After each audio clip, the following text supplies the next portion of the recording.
All right, my people, and I welcome back onto this channel. It no be small something, many things that they happen and many things that they share. Onto this one, everybody don't come outside onto this matter of Dupe Onidoti. Waiting this people don't cause it for inside the Obodo Nigeria, most especially in the Yorubaland. Now we don't see waiting the happen. Ashiri, he don't do everything, don't expose him. Now everybody don't come outside. They say like this. So the plan of these people, we don't catch them. Their plan be say make them fit declare Yoruba nation as a terrorist group. Now waiting, then they try to do be that. Everybody don't come outside come ask say make it Dupe Onidoti tell us waiting be a plan. We be say she can't send these people come outside say make them go hijack or your state government. You can imagine who does that. Where we say we get a governor for inside the place, you can't say make your own people make them go hijack, make them go put their own flag. Everybody need to wake up on this matter.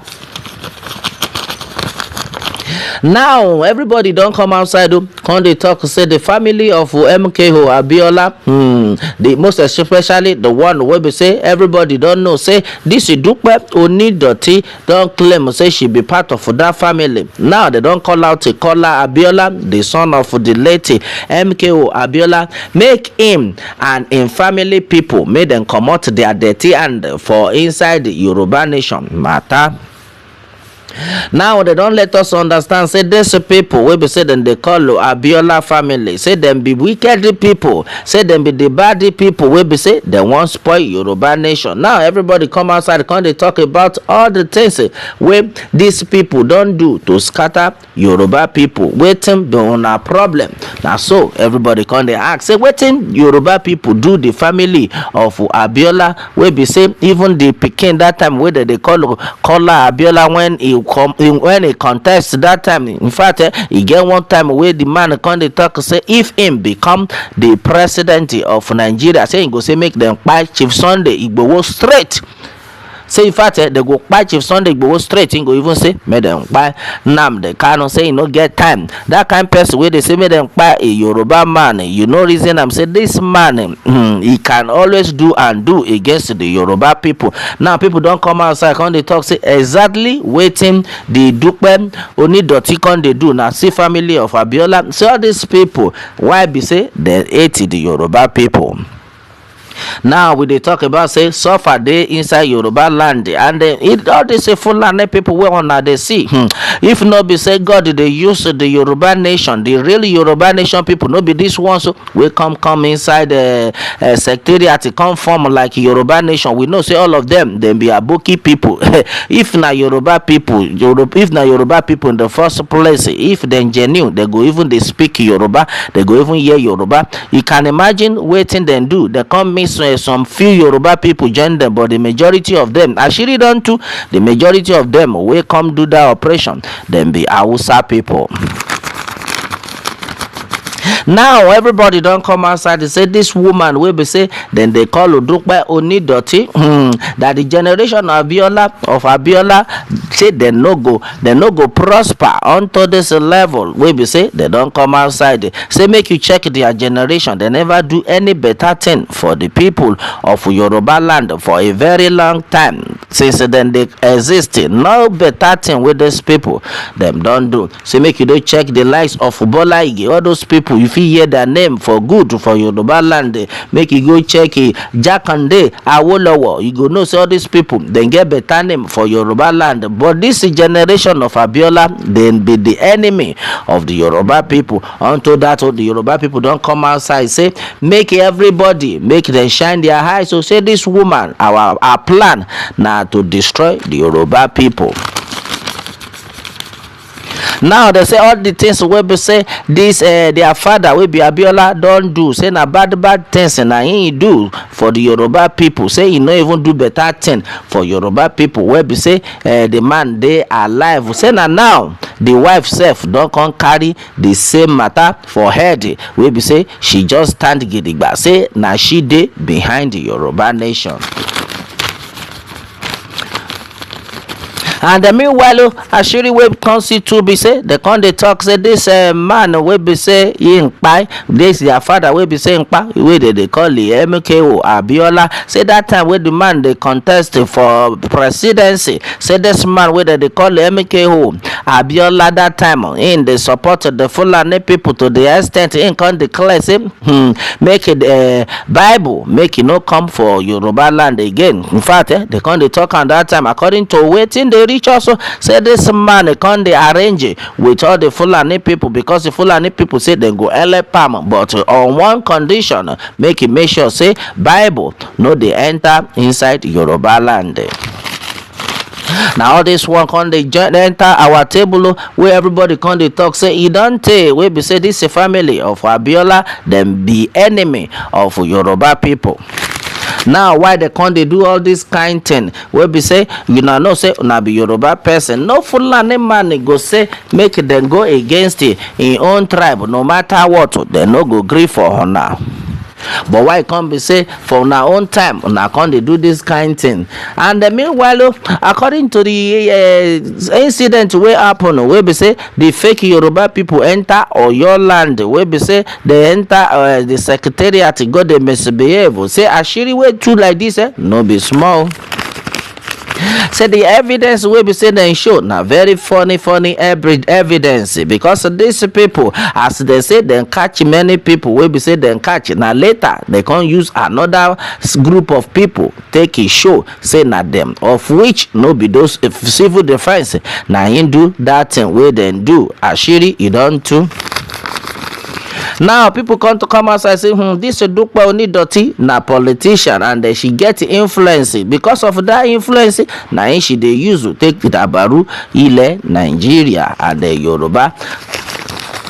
Now some people don't come outside say this woman wey they call Dupe Onidoti must be arrested if the government believe say this kind thing happen. Say if they say na Chief Sunday Igboho, we don hear in name they fly everywhere. Chief Sunday Igboho will be say na ordinary rally in conduct, they invading house with about 300 DSS unto say in they say make a Fulani live in people, make them no buy in people again. Say that one he reach this one will be say they come carry okpa, then carry ibon enter, they come face it omo ologun of Oyo State. This fashion of Dupe Onidoti now unto that one self, they no say make them declare Dupe Onidoti or make them go pick am. We never hear that news at all. Now everybody they come outside, they talk say this thing na very funny people. It can't be like say this thing self na something wey be say all those people where they act fame they call prank, where they call say them stage fame. Na him be this one. So in fact na content then create.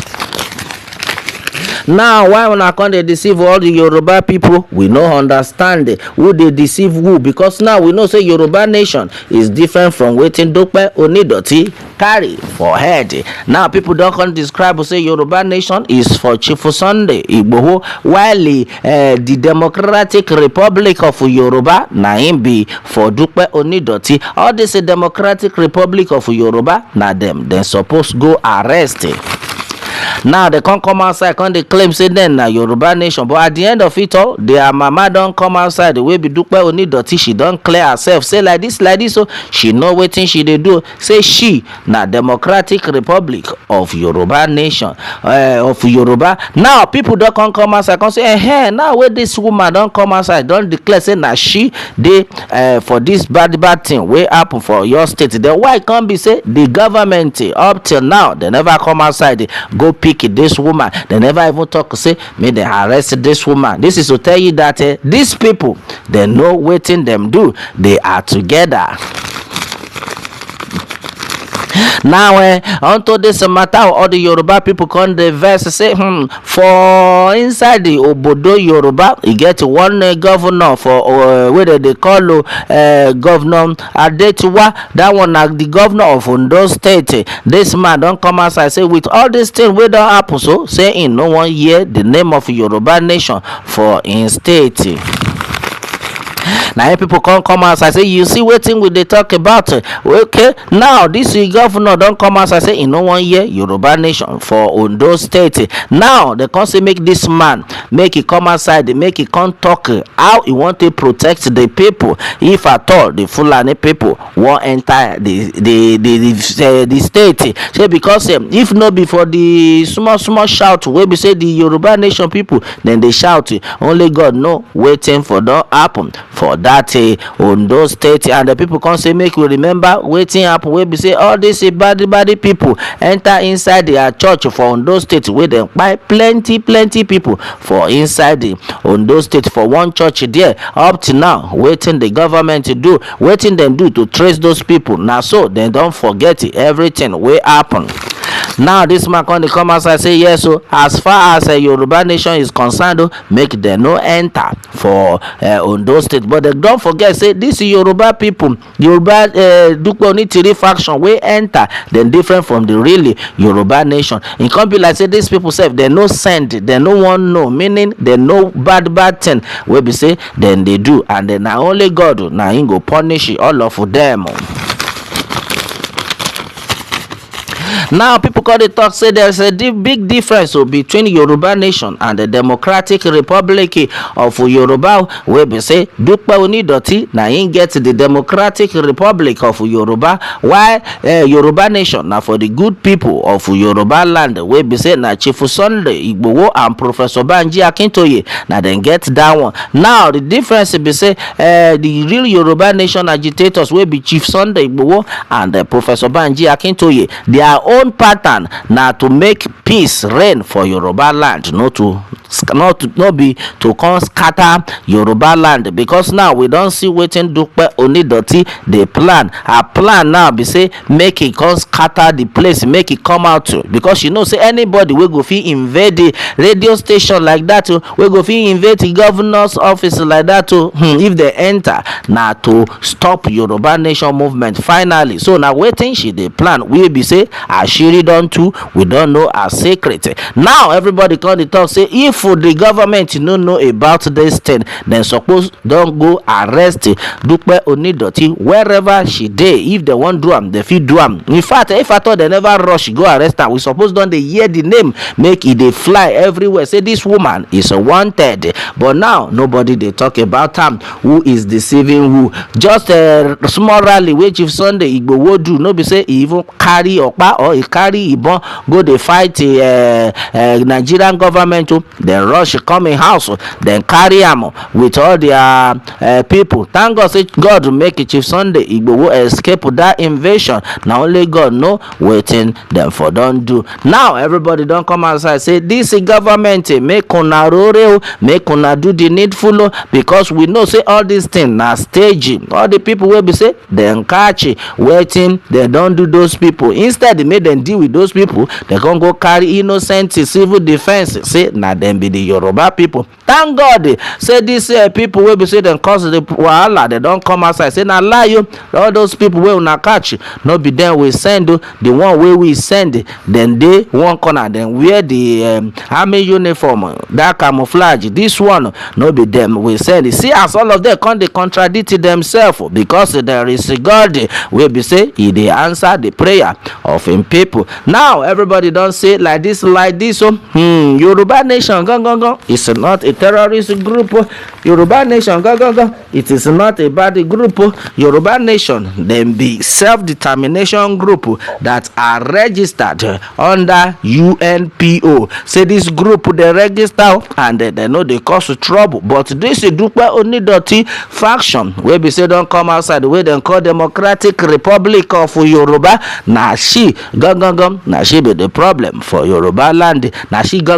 Now she wants scatter the movement, and then make them not forget to say many bad things where they happen for Yorubaland. If not for the awareness of the real Yoruba nation, where be say Chief Sunday Gbogbo na him be the head. If not be for that, those people only God know how many people then go dey kpai on a daily basis for that Yorubaland. All right, my people, now waiting they reach our table now. Be that so we me I come say make am let una know wetin these people dey do. Still on the matter, Yoruba nation no going back o. Exactly wetin e be, exactly wetin the people dey talk about o. Until I come on our way next time o. If this one na your first time wey be say you dey join us on this channel, abeg make you continue to dey subscribe, make you continue to dey like this channel so that our job go dey go viral where e suppose reach. Okay, na so e come be o. Until I come on our way next time, I say una bye for now.